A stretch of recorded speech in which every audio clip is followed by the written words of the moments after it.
School ভবনের কার্নিশে দাঁড়িয়ে থাকা যে ছেলেটিকে আপনি ভিডিওতে দেখছেন তার নাম হলো সূর্য। সে তখন ভয়াবহ আগুন থেকে বাঁচার একমাত্র পথের সামনে দাঁড়িয়ে। চাইলে সেই প্রথমে লাফিয়ে পড়ে নিজের জীবন বাঁচাতে পারত, কিন্তু সূর্য সেটা করেনি। বরং সে পেছনে ফিরে বন্ধুদের খুঁজে এনেছে, তাদের হাতে ধরে বের করে এনেছে মৃত্যুর মুখ থেকে। তারপর নিজে দাঁড়িয়ে থেকেছে কার্নিশের ওপর, যতক্ষণ না সবাই নিরাপদে নিচে নামছে। নিজে নেমেছে একেবারে সবার শেষে। সূর্য আমাদেরকে মনে করিয়ে দিয়েছে, সত্যিকার নায়ক হলে তারাই যারা অন্যদের আগে বাঁচায়। সে শুধু একজন সাহসী নয়, একজন মানবিক, দায়িত্বশীল, অনন্য মানুষ। সূর্যের মা মাইলস্টোন কলেজের প্রভাষক। সামাজিক মাধ্যমে তিনি লেখেন, সূর্য কিভাবে বেঁচে গেল সেই কথা বলি। সূর্য রবিবার ক্লাসে না যাওয়ায় হোমওয়ার্ক ছাড়াই পরের দিন 21শে জুলাই সোমবার ক্লাসে গিয়েছে। সেই জন্য ডিটেনশন ক্লাসে ওর ক্লাস টিচার যেতে বলে। ডিটেনশন ক্লাস বলতে যারা হোমওয়ার্ক করে না বা ক্লাসে পড়া দিতে পারে না তাদেরকে ছুটির পরে এক্সট্রা টাইম স্কুলে রেখে পড়া আদায় করে বাসায় পাঠানো হয়। সূর্যের ক্লাস টিচার বাপ্পি স্যার সূর্য সহ 5 জনকে বলে, তোমরা ওই কর্নারের ক্লাসরুমে যাও, আমি একটু পরেই আসছি। সূর্য সহ 5 জন একেবারে ভবনের শেষ রুমের আগের রুমে গেছে। কিন্তু সেই সময় বিকট আওয়াজ শুনে সূর্য পেছন থেকে তাকিয়ে দেখে ওর ক্লাসরুমের সামনে দাউ দাউ করে আগুন জ্বলছে। একজন ক্লাসরুম থেকে বের হতে গিয়ে মুহূর্তের মধ্যে পুড়ে নিশ্চিহ্ন হয়ে গেল। ওরা ঘাবড়ে গিয়ে দ্রুত কর্নারের ক্লাসরুমে ঢুকে পড়ল। ওদের ডিটেনশন রুম পর্যন্ত আগুন আর পৌঁছাতে পারেনি। রুমের ভেতর আগুনের তাপ এসে তাপমাত্রা 70 ডিগ্রি সেন্টিগ্রেডের মতো ছিল। সূর্যের কথা অনুযায়ী সূর্যের মনে হচ্ছিল শরীরটা যেন তাপে একেবারে পুড়ে যায়। ওরা 5 জন জানালার কাছে গিয়ে শ্বাস নেবার চেষ্টা করছিল, কারণ তখন রুমের ভেতর কালো ধোঁয়ায় শ্বাস নিতে পারছিল না কেউ। শ্বাস নিতে গেলে মনে হচ্ছিল ভেতরটা যেন পুড়ে গেছে। পরিস্থিতি একটু স্বাভাবিক হবার পর সূর্য ক্লাসরুম থেকে বেরিয়ে বারান্দায় এসে দাঁড়াতেই কয়েকজন ছাত্র ভিড়ের ভেতর থেকে হাত দিয়ে ইশারা করছে ডান দিকে যাবার জন্য।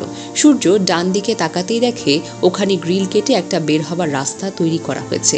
ও দেখে, এগিয়ে গিয়ে বলে, আপনারা দাঁড়ান, আমি আমার বন্ধুদের নিয়ে আসছি। সূর্য তাড়াতাড়ি ওর বন্ধুদের ডেকে বাহিরে নিয়ে আসলো।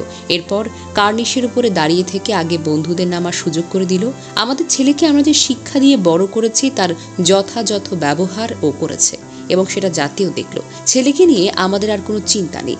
আমি কখনো কে বলিনি বাবা তোমাকে A+ পেতে হবে, কখনো বলিনি তোমাকে ফার্স্ট হতে হবে।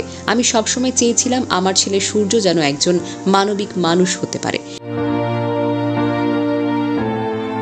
এর আগে সূর্যের বাবা এক ভিডিও পোস্ট করে লিখেছেন, আমাদের ছেলে সূর্য সময় বিশ্বাস দোতলার গ্রিল কেটে বের হয়ে এসে সানসেটে অপেক্ষা করছে বন্ধুদের নিয়ে সাদা শার্ট পরিহিত।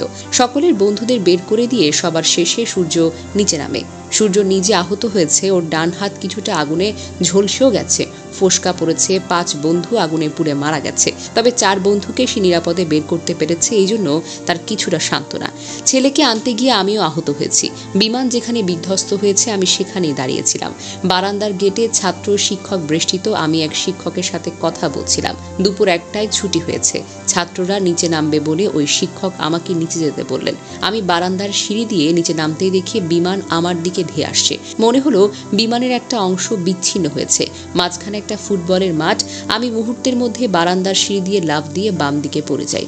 বিমান আমার ডান দিকে আছড়ে পড়ে। মাটি বালির মধ্যে কোনো মতে উঠে এসে আমি দৌড় দিই। এইসব ঘটেছে কয়েক সেকেন্ডের মধ্যেই। পেছনে তাকিয়ে দেখি আগুন দাউ দাউ করে জ্বলছে। আমার ছেলের ক্লাসরুম ছিল ঠিক আগুনের উপরে। আমার মনে হচ্ছিল আমি আমার ছেলেকে আগুনে পুড়তে দেখছি, অথচ আমার কিছুই করার নেই। আমার স্ত্রী মাইলস্টোন কলেজের প্রভাষক অন্য বিল্ডিংয়ে ছিল। পরে 2 থেকে 3 মিনিটের মধ্যে আমরা একসাথে হয়ে ছেলের জন্য অপেক্ষা করতে থাকি। আমার বুকের বাম পাশের শরীর দিয়ে রক্ত ঝরছে, খেয়াল করিনি। সাথী প্রথম খেয়াল করে আমি আহত। আগুন জ্বলছে নিচতলা আর দোতলায়। এদিকে দোতলার গ্রিল কেটে 2 পাশে উদ্ধার কাজ শুরু হয়। আমরা এক পাশে ছিলাম, সবাই একে একে বের হলো। আমার ছেলে আর বের হতে পারল না। আমি হতাশ হয়ে বসে আছি। এমন সময় অপরিচিত এক নাম্বার থেকে সাথীর মোবাইলে ফোন আসে। সূর্য কথা বলছে। সূর্যদের তাদের উদ্ধার করে বাংলা মিডিয়ামের বিল্ডিংয়ে আনা হয়েছে। আমি দাঁড়াতে পারছি না। সাথী গিয়ে ছেলেকে আনলো। আমরা আমাদের ছেলেকে পেয়ে কাঁদতে লাগলাম। তারপর কোনো মতে হেঁটে একটা রিক্সা নিয়ে হাসপাতালে যাই। এরপর আমার নিজের উপর আর নিয়ন্ত্রণ ছিল না। আমার বুকে সেলাই হয়েছে। ডাক্তারের পরামর্শে আমি বাসায় এসেছি। অনেক অজানা বাবা মায়ের সন্তান হারানোর কষ্ট, আগুনে পুড়ে যাওয়া আহতদের কষ্ট আমি অনুভব করছি।